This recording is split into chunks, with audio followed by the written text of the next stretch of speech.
सर्वांना बाबासाहेबांच्या महापरिनिर्वाण दिवसाच्या मी अभिवादन करतो. डॉक्टर बाबासाहेबांना अभिवादन करतो.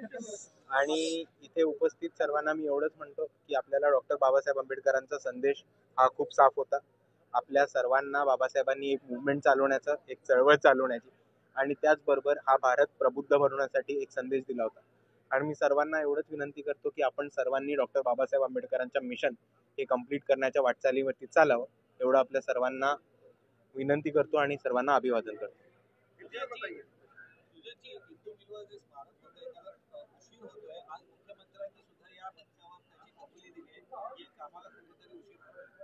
हे बघा, आमचं भूमिका पहिल्यापासून क्लिअर होती की इंदू मिल वरती स्मारक ही आमची मागणीच नव्हती. आमची मागणी नेहमी कायम होती की एक थिंक टँक आणि एक रिसर्च सेंटर डॉक्टर बाबासाहेब आंबेडकरांच्या नावाने चालू केलं पाहिजे. आपण महाराष्ट्राला शाहू फुले आंबेडकरांचा महाराष्ट्र म्हणतो, पण एक स्मारक बांधून किंवा एक पुतळा बांधून खरं बाबासाहेबांना अभिवादन नाही होत. तर बाबासाहेबांचे विचार आहेत. बाबासाहेब एक मल्टिपल PhD होल्डर होते आणि त्यांनी सर्वांना प्रबुद्ध बनवण्यासाठी किंवा एज्युकेशनचा महत्त्व दिला होता. तर बाबासाहेब आंबेडकरांना खरं अभिवादन हेच राहील की एक दर्जेदार क्वालिटी रिसर्च सेंटर जे इकडच्या ऑक्सफर्डला, केम्ब्रिजला किंवा परदेशातल्या किती पण थिंक टँक्स किंवा रिसर्च सेंटरला टक्कर देऊ शकेल असं क्वालिटी एज्युकेशन आणि रिसर्च सेंटर हे इंदू मिलच्या तिकडे उभं राहायला पाहिजे. ही आमची पहिल्यापासून मागणी होती. स्मारकची टाळाटाळ चालू आहे, ती चालू देत, पण तिकडे खरं एक रिसर्च सेंटर आणि थिंक टँक उभा राहायला पाहिजे.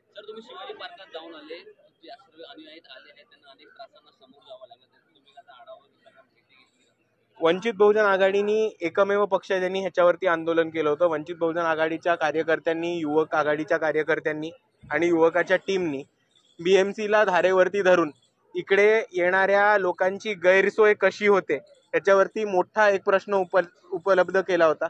इकडे आपण बघितलं तर पोर्टेबल टॉयलेटचा मोठा प्रॉब्लेम आहे, प्यायच्या पाण्याची सोयचा प्रॉब्लेम आहे, आरोग्याच्या बाबतीत प्रॉब्लेम आहे आणि इकडे राहायला लोकांना जे टेंट देतात ते दरवर्षी आपल्याला दिसतात की ते घाणीत उभे केलेले असतात, ते दर्जेदार नसतात आणि तिकडे तकलादू मटेरियलनी बनवलेलं असतं. आपल्याला कितीतरी वर्षांचा अनुभव आहे की इतक्या मोठ्या संख्येने इथे दरवर्षी 5 डिसेंबर 6 डिसेंबरला मुंबईमध्ये अख्ख्या भारतातनं लोक येतात. तरीही BMCला इतके वर्ष चांगली सोय उपलब्ध का करता येत नाही, हा प्रामुख्याने आमचा BMCला प्रश्न आहे. आणि दुसऱ्या बाजूला आम्ही ह्याचा पाठपुरवठा करणार, ह्याच्या तळापर्यंत पोहोचणार.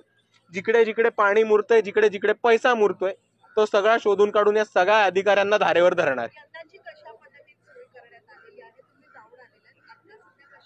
आता सगळ्यांना सांगतो ना मॅम, पोर्टेबल टॉयलेट्समध्ये प्रॉब्लेम आहे, तिकडे फ्लशिंगचा मोठा प्रॉब्लेम होतो, तिकडे आतमध्ये पाणी येत नाही, प्यायच्या पाण्याची सोय आहे तिकडे अजून कुठेही जार्स म्हणतात पण जार्स दिले जात नाहीत.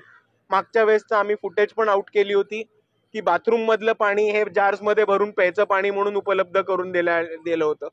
आपण बघितलं असेल की टेंटच्या खाली जितकी लोक येतात त्यांच्यासाठी कधीही पुरेशी जागा नसते. अर्धा छोटासा ग्राउंडचा 10% भाग कव्हर करून तिकडे एक टेंट बांधला असतो आणि ते एक्सपेक्ट करतात की इकडे 2-3 लाख लोकांनी त्याच्यामध्ये कसं तरी क्रॅम्प अप होऊन ऍडजस्ट होऊन झोपून जावं. ह्या दरवर्षीच्या गैरसोयी. आपल्या सर्वांना माहिती आहे की BMCचं एवढं मोठं बजेट हे 6 डिसेंबरसाठी उपलब्ध केलं जातं, तरी दरवर्षी गैरसोय कशी होते. आणि ह्याच्याच बरोबर आपल्याला हे दिसतं की इकडच्या बाबासाहेब आंबेडकरांबद्दल जे नाव घेऊन राजकारण करतात आणि जे भीम अनुयायांच्या बाजूनी उभं राहायचं नाटक करतात, ते कुठल्या बाजूनी आपल्या सर्वांना सुविधा पोहोचवतात हे पण आपल्याला दिसत असेल.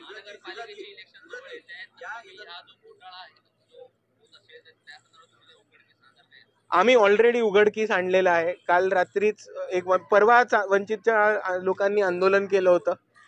त्याचबरोबर काल अंजलीताई आंबेडकरांनी BMCच्या स्टॉलला भेट देऊन आढावा सुद्धा घेतला होता. आणि BMCच्या इलेक्शन आम्हाला वाट बघायला नाही लागत, त्यांची पोलखोल आम्ही तसंही 5 वर्ष करतच आलोय.